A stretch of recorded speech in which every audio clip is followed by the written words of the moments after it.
What's good, y'all? Welcome back to ImMakevelli, and today we got Jimmy. This is getting out of control. Let's get into it. Question. What do Kevin Durant, LeBron James, Anthony Davis, LaMelo Ball, Luka Doncic, Cade Cunningham, Tyrese Halliburton, Anthony Edwards, Karl Anthony Towns, Zion Williamson, and these 78 other players have in common? I don't know. They all in the NBA. They all play for an NBA team. Were they all the rookie of the year? Nah, ain't no way, right? Nah, I see some niggas up here. Hell no. They wasn't all rookie of the year. Look at this bald-headed nigga. I'll give you a second to think about it. There's a lot of guys here, different teams and situations. It's injuries. All 88 of these players are either out or day-to-day due to injuries. NBA players just can't stay healthy. And no longer is it just the notoriously injury-prone players being sidelined. It seems like no one can avoid both small and severe injuries. And the weirdest part is that no one can figure out why. Okay, these injuries, these are like rolled ankles, bro. There's like nothing you could do to prevent this. Like injuries. And the weirdest part, like, okay, you could have prevented that. A nigga landed in your space. Is that no but one like can figure out why. Like that right there, you can't prevent that, bro. You just like, I don't know, bro. Like you should like, if a nigga roll their ankle, you gonna say, well, you should have stronger ankles. But these is NBA niggas, bro. Like their ankles is the strongest that they'll ever be, you know. So it's like there's no way to avoid shit like this. You just gotta get lucky. Really? Today's video is brought to you by the NBA game. In the $20 off your first 3 NBA season, Michael Jordan played in his last NBA game. And at 40 years old, Michael managed to play all 82 regular season games that year. Looking back, this seems like an extraordinary feat for an aging legend. But 20 years ago, it was fairly standard to play every single game. In fact, that same season, Kevin Garnett didn't miss a single game. Kobe Bryant didn't miss a game. Steve Nash didn't. Neither did Allen Iverson or Stephon Marbury. Even the 7'6" Yao Ming played all 82 games that season. Fast forward 20 years, and in a league where injuries and load management have ran rampant, there is only one all-star level player who hasn't missed a single game all season. But this is just the tip of the injury-riddled iceberg, because this season there are only 12 players who haven't missed a single game. 20 years ago, there were 46 players who didn't miss a single game all season. What's going on here? Why can't NBA players stay on the court? With advancements in training, nutrition, recovery, the amount of money these players are spending on their bodies, the world-class facilities and staff to keep them in impeccable condition, how are these players incapable of staying healthy? Well, we have some theories, but I'm not sure if anyone has an answer. There are currently 88 players throughout the NBA listed as out or day-to-day due to injuries. Damn! That is 20% of the entire league sidelined because of injuries. Over the last week, videos have surfaced from around the league of multiple players getting injured in the middle of their pre-game warm-ups, which has only shined an even brighter light on this issue that has been getting worse and worse each season. NBA players just can't stay healthy, and worse each season. NBA players just can't stay healthy, and no one knows why. Despite the vast research and studies that have been poured into uncovering exactly why NBA players just can't stay healthy, there doesn't seem to be any clear-cut answer. Some factors point to the cumulative amount of wear and tear pro athletes today have gone through by the time they're in their mid-20s. Some studies have pointed towards the increase of dynamic in-game movements as the main culprit. But at most, these are just theories. Legendary NBA trainer Tim... Dynamic in-game movements? Nigga, what? Some studies have pointed towards the increase of dynamic in-game movements as the main culprit. But I firmly believe it's the pace of game that is causing more injuries. Watching on TV doesn't do it justice. When you watch NBA games live, the pace is ridiculous. Most, these are just theories. Legendary NBA trainer Tim Grover, who worked with the likes of Michael Jordan, Kobe Bryant, and Dwayne Wade, attributes many injuries in the NBA today to simply not enough weightlifting. As players have shifted more and more towards sports-specific workouts and movements, their bodies have almost become unfamiliar with simple things like repetitive body weight impact and quick changes in momentum. What? It's because of weightlifting? Niggas don't be lifting weights no more? Hey, I'm gonna listen to the nigga Tim Grover, bro. He know what he talking about. You build foundation by lifting weights. You have so much more resources, less contact, and more injuries. It's mind-boggling to me. It's because everything is rubber band, everything is resistance, everything is cable. When you get hit, when you jump, when you land, there's no pulleys, there's no cables. Your body weight is the metal. So the rubber bands, those are scams, bro. Don't get rubber bands, bro. Them shits is scams. They make you soft. You have to learn how to explode with it, and you also need to learn how to land with it and how to stop it. And that's what metal does. It teaches you to lift it, but it also teaches you to put it down. Accelerate, decelerate.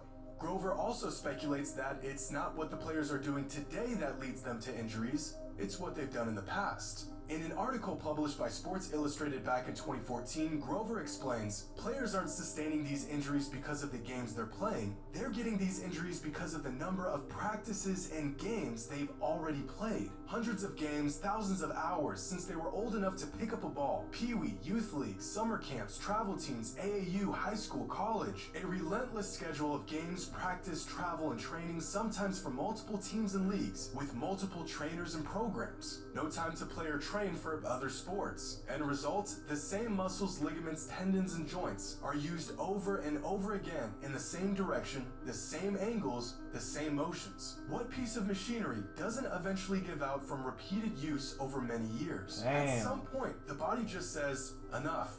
Now, this theory of players putting far too many miles on their body by the time they reach the pros seems to be one of the more popular and accepted theory on these injuries. Another solid explanation for the rise of injuries around the league says the answer can be found in how the game is played today in contrast to how it was played in the past. 3 decades ago, the game wasn't nearly as spaced out as it is today. A more compact court means less ground to cover, less cuts, less movement, and less opportunity to get hurt. Instead of chasing shooters around for 48 minutes, offenses were usually... Oh, what? Bro, did y'all see that, bro? Did y'all see, bro? This is, bro, like, bro, if this basketball was shown on TV in today's world, bro, they would, bro, this is bad basketball, bro. This is horrible. Look at these niggas move, bro. Court means less ground to cover, less cuts, less movement, and less opportunity to get hurt. Instead of chasing Look at this shooters nigga around shot. for 48 minutes, offenses And that went in. were usually played from the inside out, so defense was focused in the trenches, around the basket, where you might bang a knee or catch an elbow. Fast forward to today's game, and no player is exempt from playing cat and mouse for 4 quarters, running around screens, making 90-degree cuts at full speed, attempting to cover 15 feet in a split second as you close out on a shooter, and then forcing your body to come to a stop on a dime in an effort to not crash into him. These movements are violent. Your joints and muscles and ligaments can only move and stop and start like this so many times before they shut down. Years ago, the NBA just wasn't played at this speed, and the off-ball movement and spacing wasn't nearly this complex. But what do the players think? I mean, they are the ones experiencing this influx in injuries after all. Well, just a couple weeks ago, Paul George touched on the subject in an interview with JJ Redick and stated that players are getting injured more now than before because they don't practice enough. Which sounds counterintuitive, but his reasoning makes sense. It's a lost art when it comes to hard practicing. Back then, it was you practice hard, you got a game. They think by giving us time off, it helped managing our bodies. But honestly, I think it's making us weaker. Damn, that makes sense.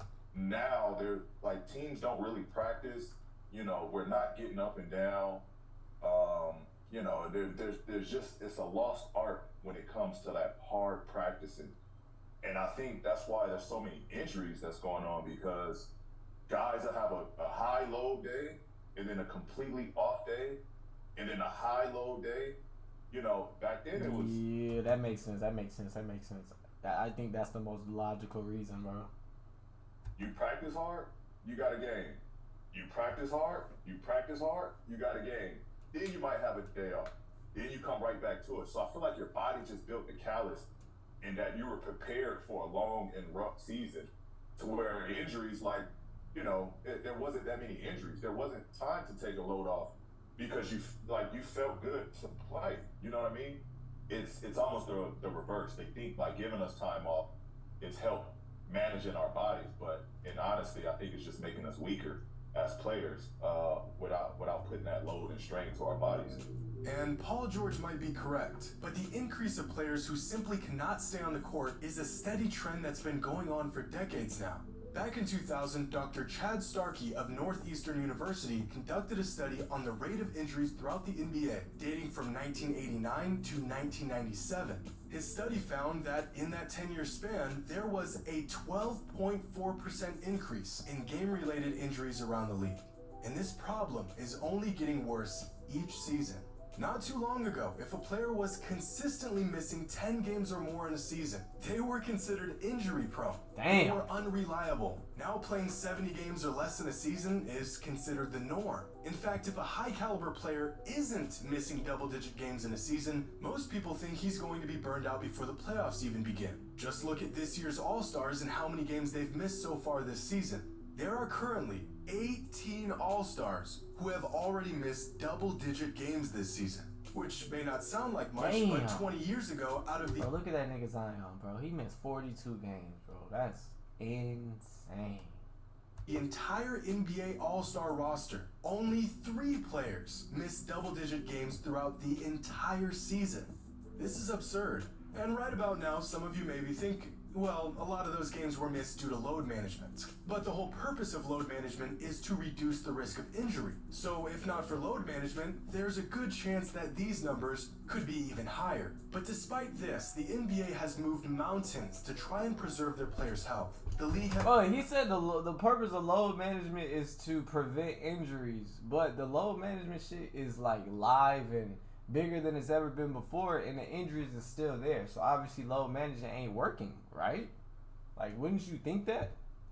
Has reduced the number of back-to-back games, they've trimmed down the travel times, they've adjusted multiple defensive rules to help protect their players from getting hurt, and they've practically turned a blind eye to load management taking place around the league. Combine all of this with advancements in shoe technology, training, and recovery, and one could only wonder how players in the past could possibly stay healthy when players in today's NBA seem to be breaking down more often than ever before. Well, I think it boils down to 2 relatively simple factors: mileage and the evolution of the game. As many experts and fans have theorized, this newer generation of NBA players have put such an extreme amount of wear and tear on their bodies at such a young age that it's only a matter of time before something gives. Most of these players have put in so many hours through youth leagues, AAU, private training, and college that by the time they're in the league, they have put the same mileage on their legs and ligaments as a player well into his NBA career in previous generations. I look at it almost like a shelf life. Wait, is that fact? So niggas in the 90s didn't play in like AAU? AAU wasn't a thing back then, bro? Like, when was AAU created? A clock. Every athlete has a shelf life for their athletic career. For some, it could be 30 years. For others, it could be 10. But once you start training and playing at a high level, the clock starts. Now, there's ways you can prolong this clock, like proper nutrition and training, but there's also ways to speed up this clock, like overuse and chronic injury. And eventually, when this clock times out, there's really nothing you can do to go back. From that point on, every move you make will be at the risk of injury. NBA players today not only started their clocks much sooner than players in the past, but they are also constantly speeding up their clock with nagging and sometimes even severe injuries. And as we stated before, the second and most overlooked aspect of this whole thing is the evolution of the game. At the NBA level, basketball is played so fast and so hard with so many violent cuts and redirections and weird, awkward movements that even the best athletes in the world can only take Oh my, bro, you're right there looking at this nigga double dribble, bruh. Like, these refs, man, these refs. And redirections and weird, awkward movements that even the best athlete. Double dribble, and you're right there. You're looking right at him. Athletes in the world can only take so much. At some point, all these jarring movements are gonna take a toll. The game has slowly evolved from straight lines and 94 feet of simple one-motion actions to very complex, side-to-side, straining, aching, injury-inducing movements. Damn! And it's clear that no amount of load managing or training or improvements in technology can prevent it. Damn. I don't know what the solution is. And quite honestly, I don't think anyone does. These players are designed to play this game, but the game may not be designed for them anymore. Damn, bro. So there's no way someone's gonna figure this out, bro. Bro, scientists need to go ahead and create like a little pill that you take that joint, the next day you feel 100%, you perfectly fine. I feel like that's gonna happen pretty soon if these injuries keep on getting worse and worse and worse, right? Because at the end of the day, NBA is a business. If niggas keep on getting injured like more and more and more, and they just keep getting worse and worse and worse, they gonna start having to give these niggas pills and shots and shit like they do in the NFL. Fuck, what they call it, Toradol or some shit. They give them a shot that make it numb so they don't feel the pain type shit. Crazy, right? But anyways, though, if y'all enjoyed this video, make sure you like, comment, share, subscribe. If you're new, road to 10K.